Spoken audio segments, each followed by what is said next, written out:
नहीं यार, हम जब बचपन में थे तो जिस एक घर में जाना होता था तो एक गली थी अंधेरी, दो होते हैं किसानों के यहाँ गाँव में, दो होते हैं, एक जहाँ जानवर और बैठक होती है और एक होता है घर जहाँ घर परिवार बहुएं रहती है, तो थोड़ा अंतराय होता है। तो वहां से जब जाओ तो अंधेरी गली थी, तो जैसे माता जी कहते बहुत डर लगता है तो कहती थी हनुमान जी, जब वो वैसे आसपास देखो अंधेरे में बिजली तो गाँव में होती लेती, जय हनुमान जय हनुमान जय हनुमान, वो तीव्र गति से भाग गए और अपने घर में गए जय हनुमान। और ये पक्का विश्वास था कि जय हनुमान कहेंगे तो वो छुएगा नहीं, क्योंकि अम्मा ने बताया है कि जय हनुमान कहने से संस्कार बचपन से पढ़ते हैं। मान्य भक्ति का अंग भंग हो जाना या किसी व्यक्ति से अचानक द्वेष हो जाना ये और कोई नहीं है, ये हमारा कर्म है।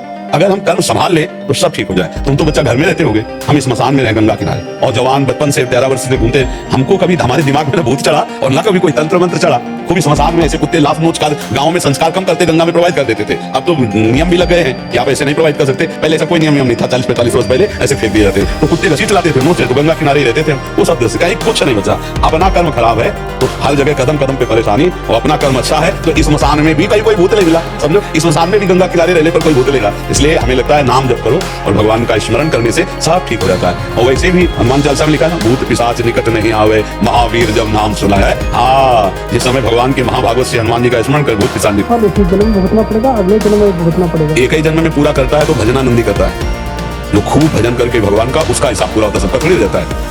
ये तो बहुत हजारों करोड़ों लाखों जन्मों का संचित कर्म है, उससे कुछ कर्म निकाल दिए गए पाप और पुण्य, उससे शरीर की रचना हो गई। वो जो स्टॉक जमा हुआ है वो, और इस जन्म में जो नए कर्म हो रहे हैं उन्हें क्रिमा कहते हैं, वो इन दोनों को जो प्रभावित कर दे और प्रारब्ध जिससे शरीर रचना हुई उनको भोग ले, वो इसी जन्म में हिसाब किताब बराबर करके मुक्त हो जाता है, समझ रहे?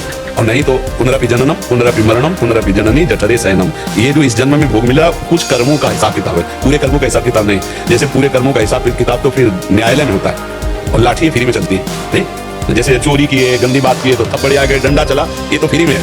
पुलिस पकड़ी, तुम्हारी जो 10-5 लाठी डंडा पिटाई कुटाई हुई, ये तो फ्री की है। जब आप जज के सामने जाएंगे तो जिस घटना जिस केस में आप गए उसका फिर वहां होगा, क्या होता है, सजा भी होती है, जुर्माना भी होता है। बोले 10 साल की सजा, 1 लाख रुपया जुर्माना होता है ना। तो ये जुर्माना समझ लो जो जन्म होकर के भोग मिल रहा है, और सजा तो नर्क में मिलती है, पूरी सजा तो नर्क में मिलती है, उससे बचा हुआ जुर्माना कुछ थोड़ा बड़ा वो यहाँ मिलता है। असली सजा जैसे यहाँ दूसरे जीव का मांस खाते हैं ना, कढ़ाई में उबाल के जिंदा, ऐसे वहाँ उबाले जाते हैं, वहाँ मरना तो है नहीं। उसमें लिखा है भागवत के 5वें स्कंद में पढ़ लेना नरकों का वर्णन, अच्छे के होश उड़ जाते हैं। देखो एक नरक होगा इसी जन्म में माँ के गर्भ में होगा ना, मलाशय जिसे कहा गया है, और मूत्राशय बीच में बालक होता है, 9 महीने इसमें रहे माता के, याद नहीं किसी को, रहे तो सब है, नहीं रहे, कितना कष्ट होगा।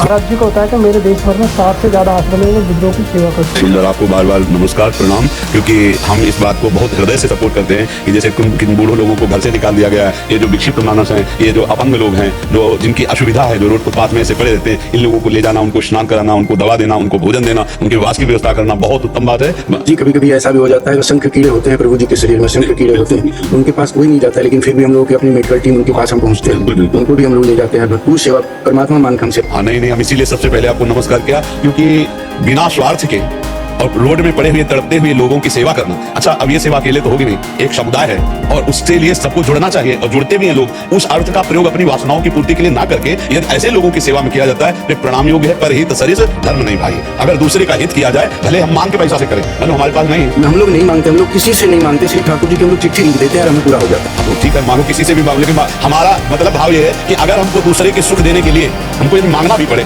तो वो हमारे लिए हानि का विषय नहीं है। लेकिन यदि सहयोग आ रहा है, आता तो है, भगवान तो देते हैं, आता है, उस सहयोग का प्रयोग अपनी विलासिता के लिए ना करके, और ऐसे लोगों के तो हम लाख लाख बार प्रणाम करते हैं उनको जो ऐसी सेवा करते हैं, और ऐसी सेवा करने के लिए और भी उत्साहित होना चाहिए। क्योंकि आजकल बड़ी समस्या ये हो रही कि स्वार्थ से पीड़ित होकर बच्चे अपने बूढ़े माई बाप को छोड़ देते हैं। इसीलिए हम प्रणाम कर रहे हैं कि ऐसे लोगों को जिनका कोई सहारा नहीं है, जो असमर्थ हैं, अच्छा वृद्ध हैं, वो घसील रहे हैं, तो ऐसे लोगों की जो सेवा साक्षात भगवान की सेवा है, और नाम जब करते रहिए तो यही सेवा भगवत प्राप्ति करा देगी। हाँ, यही सेवा भगवत प्राप्ति करा देगी। और हमें लगता है कि सबको अपने वयोवृद्ध माता पिता की सेवा का त्याग नहीं करना चाहिए, उनकी जरूर सेवा करनी चाहिए। एक बार मंदिर न जाओ चलेगा, लेकिन अपने बूढ़े माता पिता को अगर आपने ठुकरा दिया, उनको कष्ट दिया और मंदिर में सोने का छत्र चढ़ाओगे तो भी ठाकुर जी प्रसन्न नहीं होंगे। अपने बूढ़े माता पिता की जरूर सेवा करनी चाहिए। अब समस्या ये हो जाती है कि कहीं बहू विपरीत हो गई, लड़के का मन है पर वो नहीं कर पा रहा है, तो कहीं ऐसा होता है कि संपत्ति के लोभ में आकर जल्दी माता पिता मरे, या ऐसा बहुत से ऐसी घटनाएं हैं। तो ऐसे जो निष्कासित घर से वयोवृद्ध जन है, उन लोगों को जो आप लोग सहयोग देते हैं, ऐसे जो फुटपाथ में पड़े हुए लोग, इनको हम बहुत इस बात से प्रसन्न हैं, हम बहुत। उसके पश्चात हम लोग परिवार से मिलाने की भी कोशिश करते हैं कि परिवार से मिले, परिवार इनको स्वीकार करे। अभी पूरे जो हमारे हैं 20,000 प्रभु जी हैं पूरे भारतवर्ष में। हमारे सिर्फ दिल्ली जो हमारा आश्रम है फूड दिल्ली में, वहाँ 800 प्रभु जी हैं जी। प्रत्येक दिन हम लोग 8 एम्बुलेंस सुबह निकालते हैं, शाम तक पूरे दिल्ली एनसीआर में रेस्क्यू करते हैं कि कहीं कोई प्रभु जी हमें इस अवस्था में मिल जाए और तुरंत हम लोग उनके पास ले आते हैं। बहुत सुंदर है और ये सम्माननीय बात है कि दूसरों का हित करने की भावना, इससे बड़ा कोई धर्म नहीं है। जरूर जरूर ऐसा करना चाहिए। वास की सुविधा, भोजन की सुविधा, औषधि की सुविधा और सेवाएं उनकी जी। वो अगर हम लोग हॉस्पिटल में एडमिट करते हैं तो 24 घंटे उनके साथ एक सेवा साथी। हाँ बिल्कुल ठीक है, लोगों को तकलीफ नहीं वहाँ। जी हाँ, बहुत सुंदर है। रवि जी अलवर से गुरुदेव आपके चरणों में कोटि कोटि प्रणाम। इसको छुपाना चाहिए क्या? हाँ, जैसे नाटक में जो स्वांग मिलता है वो होता नहीं है, पर बहुत अच्छी तरह से स्वांग करता है। मतलब दो पुरुष हैं, एक को राजा बनना है, एक को रानी बनता है। दोनों जानते हैं कि हमारा इसका बिल्कुल 100 में 100% संबंध नहीं है, पर उस समय संबंध का उसे पूरा नाटक दिखाना पड़ता है। एक पति बनता है, एक पत्नी बनता है। ऐसे ही हम संसार में आए हुए हैं, हम भगवान के अंश हैं। ना हम स्त्री हैं ना पुरुष हैं, पर हमारा स्त्री शरीर है। हमें स्वांग मिला, किसी की माँ बनने का, किसी की बहन बनने का, किसी की बहू बनने का, तो किसी की पत्नी बनने का। हम अपने स्वांग में बिल्कुल पक्के रहें तो उसे कर्तव्य कहते हैं। अपने कर्तव्य में पक्के रहेंगे तो इस नाटक मंच का रचने वाला जो जगन नाटक वैभवा स्वामी है वो हमको इनाम देगा कि इस नाटक से हमें मुक्त कर देगा, इस संसार समुद्र से हमें मुक्त कर देगा। अपने स्वांग में कमी नहीं होनी चाहिए। जिसको स्वांग मिला है, जो अब जैसे मिला गुरु का स्वांग, तो पक्का जैसा गुरु का स्वांग है वैसे ही करो। शिष्य का स्वांग तो वैसे ही करो, पति का स्वांग तो वैसे ही करो। जिसको जो कर्तव्य मिला है अपने कर्तव्य का पालन करे, भगवान प्रसन्न हो जाते हैं और उसको इस माया से मुक्त कर देते हैं। पर ये ध्यान रखते हुए कि मैं हूं कौन। जैसे उस नाटक करने वाले को हर समय लगता है मैं नाटक केवल कर रहा हूं, मैं हूं नहीं किसी का।